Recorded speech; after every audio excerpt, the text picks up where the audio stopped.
সিলেটে বন্যা পরিস্থিতির কিছুটা উন্নতি হয়েছে। নদীগুলোর বিপদসীমার উপর থেকে নামছে পানি, তবে বন্যা আক্রান্ত দুর্গম এলাকাগুলোতে এখনও রয়ে গেছে খাবার ও বিশুদ্ধ পানির সংকট। বেড়েছে চর্মরোগ সহ পানিবাহিত নানা রোগবালাই, যে কারণে সংকট দেখা দিয়েছে স্বাস্থ্যসেবাতেও।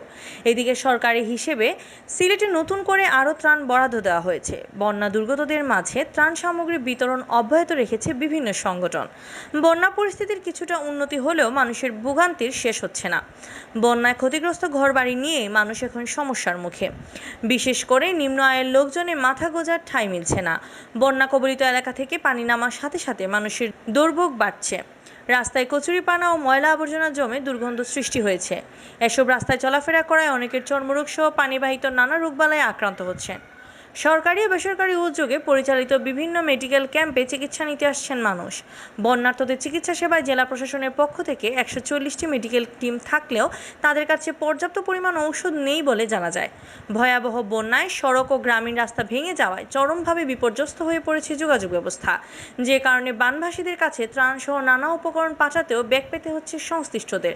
এছাড়াও সরকারি ত্রাণের মজুদও প্রায় ফুরিয়ে গিয়েছিল।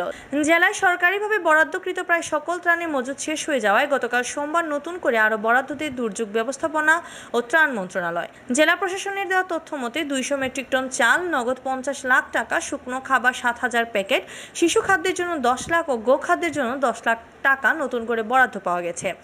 সিলেটের বিভিন্ন বন্যা দুর্গত এলাকায় ত্রাণ বিতরণ কার্যক্রম অব্যাহত ছিল। সেনাবাহিনী ও পুলিশের পাশাপাশি ব্যক্তি ও সংগঠনের মাধ্যমে ত্রাণ বিতরণ করা হচ্ছে।